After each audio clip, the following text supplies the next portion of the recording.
Number My 7. gracious.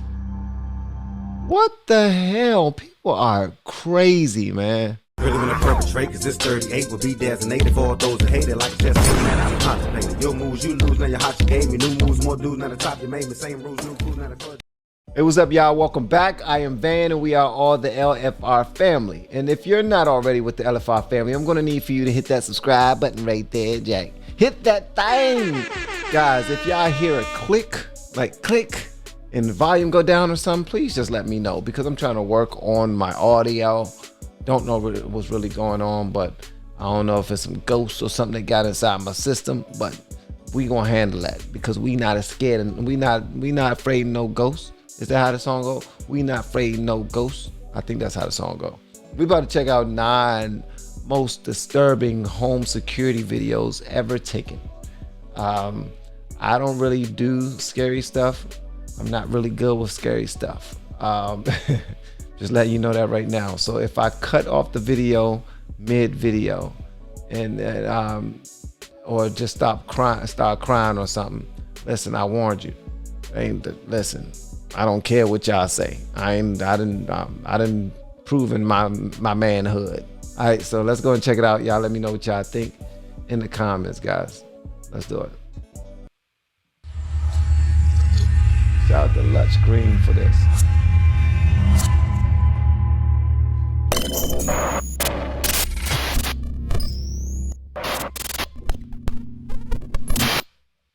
Number 9.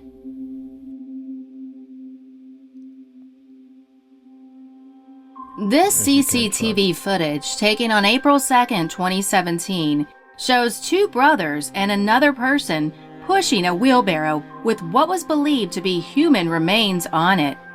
The footage was taken from the backyard of the suspect's neighbor.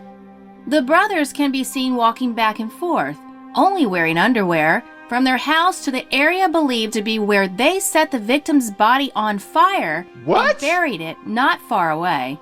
According to the police, the victim was dismembered by the brothers in their bathroom, and later his remains were transported one by one to the area.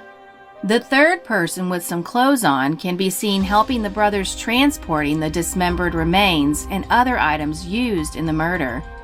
At one point, the victim's hair can be seen peeking through while the 3 men were struggling to push the wheelbarrow together. Oh my God. The 2 brothers, who were aged 16 and 17 at that time, were arrested for the killing. Police identified the minor suspects as Ronaldo Chai III and Ronaldo Chai IV, and their victim as 19-year-old Lyndon Messenson, whose parents had reported him missing since April the 3rd. Wow. According to the police, Lyndon was actually a friend to the brothers. Authorities are still looking for the third suspect, known only as Lance. A screenshot from a chat room exchange between one of the suspects and a witness showed the suspects were entertaining the idea of beating up Lyndon for allegedly stealing a cell phone charger. Lyndon's father said his son had been missing for almost 2 weeks before his body was found at a compound in Barangay Ampid dos San Mateo, Rizal, Philippines on April the 11th. The brothers allegedly killed Lyndon right in the house where they lived at around 7 p.m. on April the 1st. The brothers had been living alone in the house as their father died not long ago, and their mother is working in the United Kingdom. San Mateo Municipal Police only learned about the incident from an informant at around 3 p.m. on April the 5th. According to the informant, he saw a suspicious steel drum that smells really bad. He adds that, not far away from the drum, was a freshly dug pit. Police checked the area. I'm just upset that they did all of this, and of course I'm upset that they did this to an innocent young man that was only 19 years old and didn't even get a chance to enjoy his life yet. That sucks. That freaking sucks, especially when you have children who are that age, man. That absolutely sucks. But how are they doing all this and they both have on drawers? They both have on their underwear. Like, they don't just have on regular drawers. They have on Speedos, bikinis. Like, and they chopping people up and putting their remains in the dirt. And then main man number 3 is just rolling around with a daggone cart filled with the bodies and all. Come on, man. On April the 11th, In the yard, they dug up the drum with the victim's dismembered body in it, along with the tools allegedly used to decapitate Lyndon: a wood saw, a knife, a hacksaw, a metal saw, a pair of sheet shears, a hammer, and a bolo. Number 8. This joint something just now hit my garage door out back, and I swear to goodness, this video done got me all shook, thinking that something's out back. Come on, man. This video daggone bringing spirits to the house. Don't be doing that. Not at all.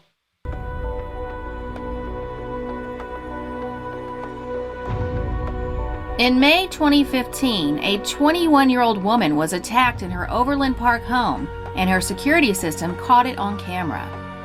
Katie O'Connor is too frightened to go back to her own apartment and feels partly responsible because she trusted a friend. In the video captured by O'Connor's hidden camera, one can see her struggling to breathe in a chokehold. The attack happened at about 9:30 a.m. Tuesday near West 106th Street. O'Connor said she told a friend that she was trying to get rid of her ex-boyfriend's carpentry tools. But the only business these guys were into was stealing. O'Connor said she doesn't know the two men, but the woman, nervously pacing the floor in the surveillance video, was someone she knew. They planned play dates for their children, and she talked to her about going back to school. But now she believes it was a setup. The alleged thieves took the money she had for college tuition and her rent, the tools, and a safe. The only saving grace for O'Connor was her hidden cameras inside her apartment. She put them in 3 months ago when she hired a new nanny. Number 7. Gracious. What the hell? People are crazy, man. Oh my God. This disturbing video released by a millionaire businessman shows his ex-fiancée striking herself violently in the face. According to his ex-fiancée, he abused her, but the video showing her hitting herself is raising questions. The woman in the video is 29-year-old Mary Hunt. She is seen slapping herself on the head over and over again while sitting on a bed in a pink top. Mary claims her ex-fiancé Scott Mitchell, 45, was violent towards her, and she suffered black eyes and bruises at the hands of the Florida businessman. So she didn't sit there and beat the she just sit there and beat the hell out of herself. And then try to blame her daggone husband. Man, that's just some petty shit right there. I swear to goodness, she should have went to jail for that. Attorneys for Scott are releasing selected clips from his home security system to refute Mary's claims that he was abusive. Scott's attorney said, "There is no evidence that he ever beat her. This video now demonstrates that she is striking herself in the same area of the face and head that they allege Scott struck her." But Mary's attorney says Scott was abusive and that her black eye was from an argument with Scott a week after the taped incident.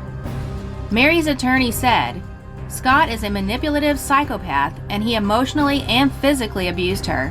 Mary was just in a fit of rage that day because Scott told her she couldn't go to a yoga class because he was upset she was calling off the wedding." Mary's lawyer points to another video of Scott as evidence of his hot temper, in which he is shown telling Mary to get out of his house. Scott has accused Mary of stealing nearly £2 million worth of jewelry from his mansion when the pair separated in 2015. Scott filed a lawsuit against Mary and her parents over the theft. He claims Mary stole diamonds, gold, and jewelry from his home before shipping them to her family home in Virginia. In October 2015, Mary Hunt was charged with grand theft. Scott's lawsuit is his attempt to claim costs to recover the stolen items and damages. Mary vehemently denies she ever stole anything from him. Number 6. I think she did steal something from him. That's just me. I'll call it what you want. I believe that. I believe that she was just a little, different. I ain't gonna call her anything else. She was just a little different. And I think she actually did it. I don't think she deserved to beat her own ass, though. This is a moment a repairman's disturbing behavior is caught on a security camera in the bedroom of two young girls.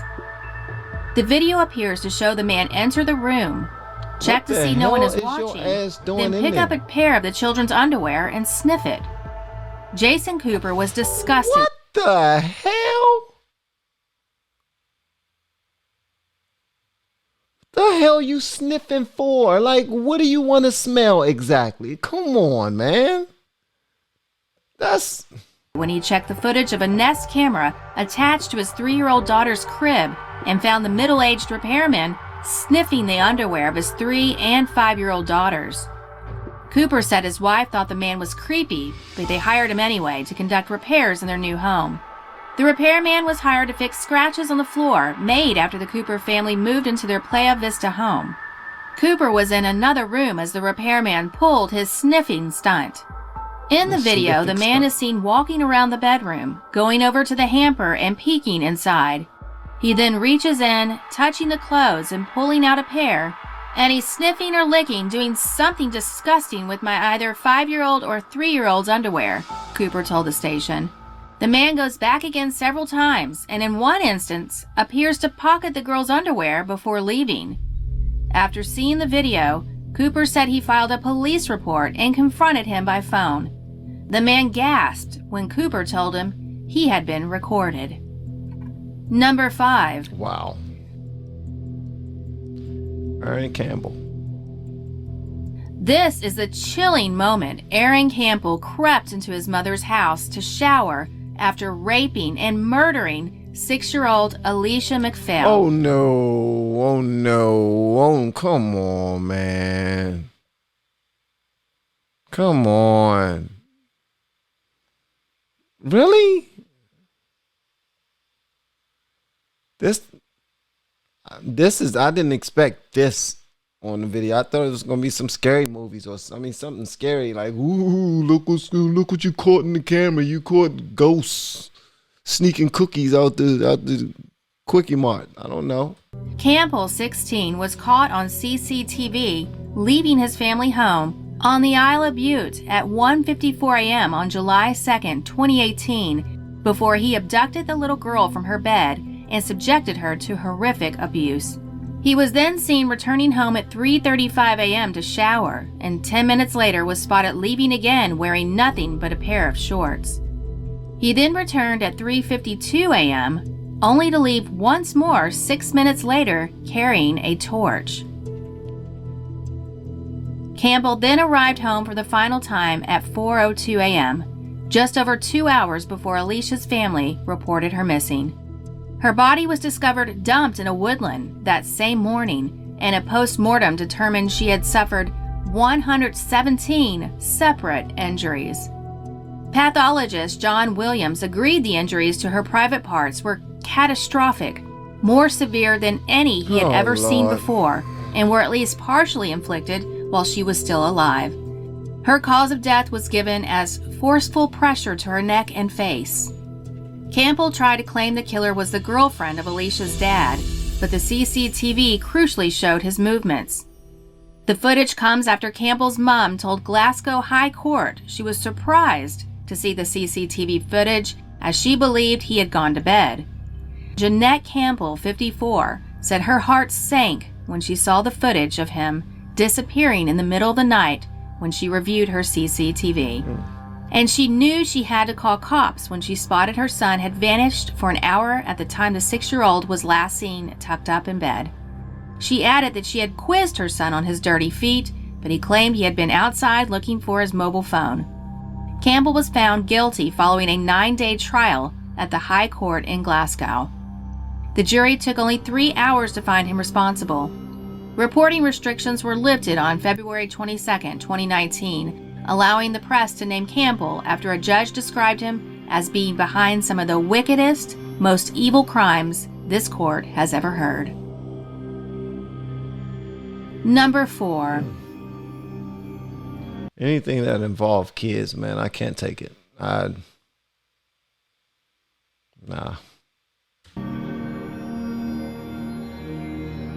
On November 7, 2016, police in Wyoming, Michigan released a haunting video showing Brady Ostrike, a Craigslist killer, setting up a sex torture dungeon where he kept an 18-year-old girl chained for 5 days before killing her. The disturbing video shows Ostrike gearing up for the eventual abduction, torture, and murder. In the footage, Ostrike prepares a torture chamber by setting up chains, cleaning a dog crate where he later placed his victim, Brooke Slocum, and readying a pulley system with ropes hanging from the ceiling. He was also seen laying out a lingerie and underwear. The video is dated July 5, 2014, 1 full week before the murders. Another video, dated July 12th, shows Ostrike loitering in the basement and his bathroom.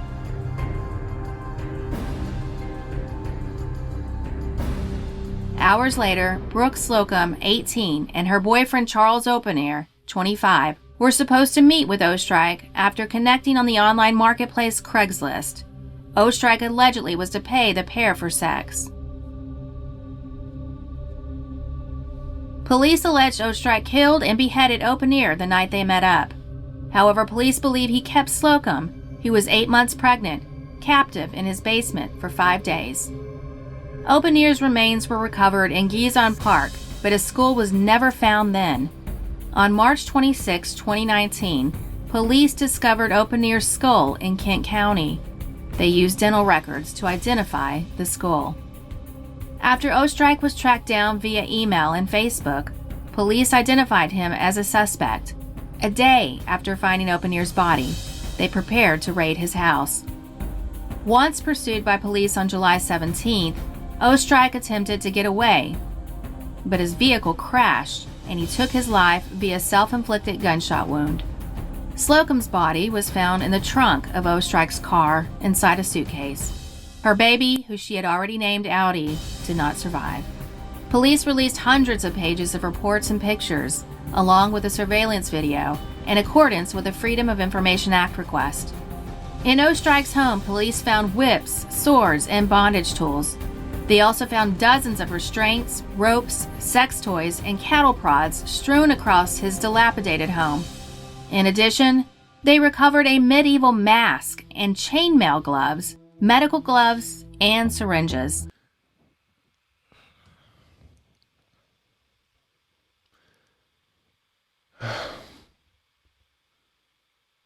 Mental health is serious, man.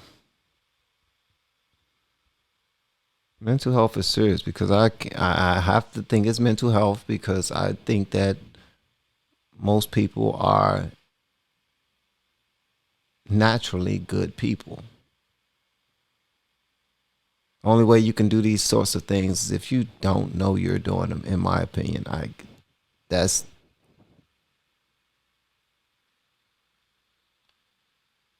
what I say, man. Oh my God. Sheesh. Police also recovered a sex slave contract. The contract was written by hand and involved sickening clauses such as, "I must obey my master," and "pleasure, I must earn it." And in another disturbing twist, officers who collected evidence from Ostrike's home found a child's sippy cup, a baby doll with a noose, and suitcases filled with women's clothing. But they saw no evidence of any children inside the property. Police also called in the FBI when they discovered a map of the U.S. hung on Ostrike's wall, covered from coast to coast in pushpins.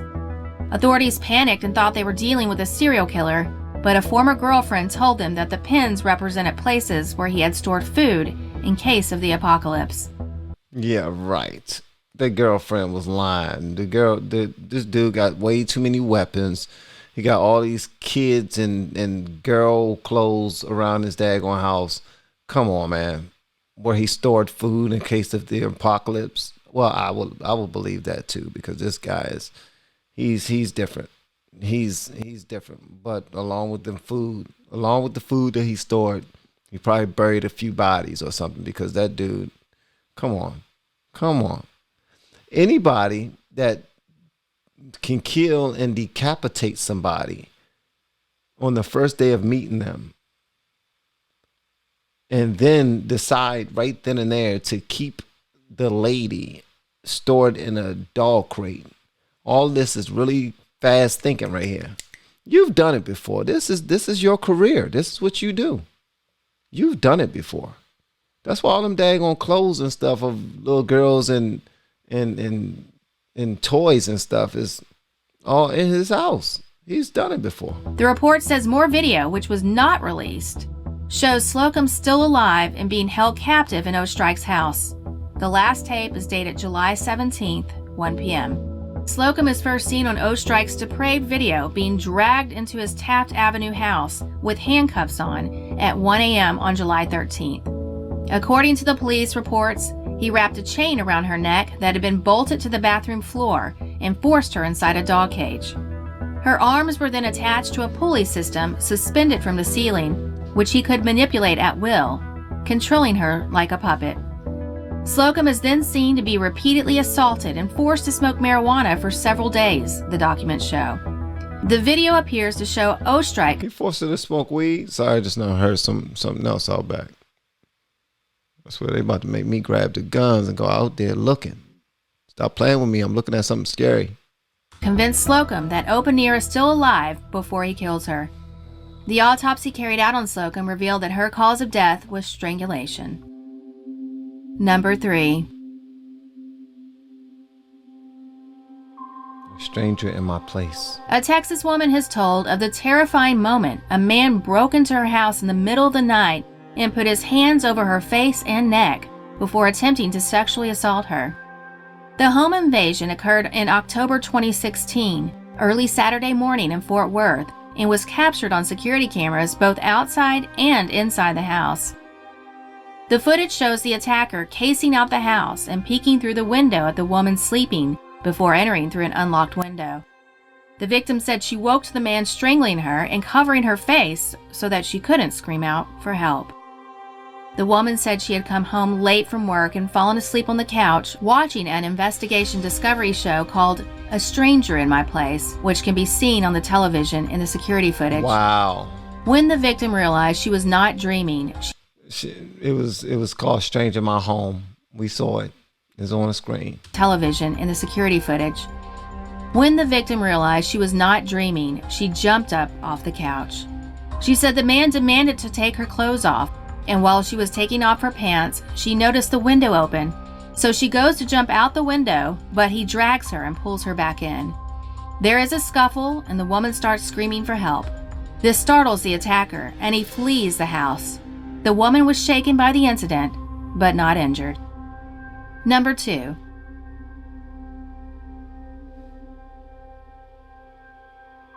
In December 2013, this chilling footage has been released showing a burglar standing over a sleeping pensioner as he raids her home. The footage captures Patrick Reed, 51, looming over Margaret Woodward as she naps in an armchair in front of the television at her home in Long Eaton, Derbyshire. Reed, wearing a blue top with the hood up and a rucksack on his back, was caught on film after police installed cameras in Woodward's home to catch the culprit.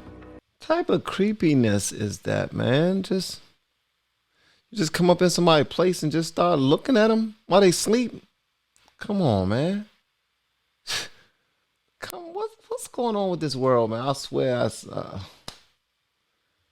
He is seen tiptoeing around Woodward, at times just inches from her face, and lifting her handbag from the basket of her mobility scooter and rummaging through the contents.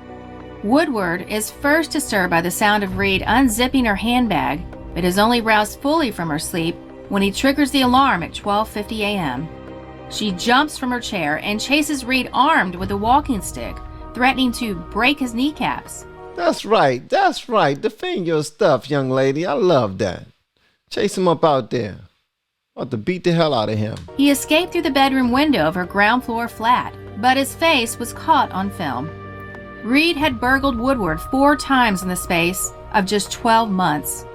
Derbyshire police put secret CCTV and night vision cameras into her property in a bid to snare the crook. Reed stole 900 pounds from his traumatized victim over a 12-month period. The career criminal was jailed for 4 years and 8 months. Woodward was awarded 1,500 pounds from Derbyshire's High Sheriff to honor her bravery. Let's go. Number 1. Let's go, Margaret. For the past 3 weeks, Noel Bracey has sensed that something was wrong. She has a feeling someone is watching her and that she heard someone moaning outside her window. Noelle lives in a gated apartment complex near Vance Jackson and Huebner. Although she had felt safe in her apartment, her suspicions were proven correct early Monday morning on January 8, 2018. I opened my blinds right here and I was face to face with him, but I couldn't see his features or anything, Noelle Bracey said in an interview with the station. That's why we decided to get the camera. Bracey set a camera on the ground outside her bedroom window, and the next day, it captured the man she suspects has been watching her for 3 weeks. The surveillance video showed one man looking inside Bracey's home. After a few seconds, he appeared to notice the camera and walked away. Less than 10 minutes after the man appeared on camera, the video recording went black. Bracey said the man went around the other side of her home to steal it. The man on tape has not been identified. However, Bracey wants to warn others who have that same anxious feeling. Wow. That's get head on me. And I'm upset that I even watched it. I'm really upset that I even watched it. I want to know what y'all got to say about this in the comments below. If you have yet to hit that subscribe button, please make sure you do so on your way out the door. Once again, guys, I am Van, and now we are all the LFR family, and I look forward to seeing y'all on the next video, and hopefully inside of the Patreon as well. Y'all have been amazing. Love y'all.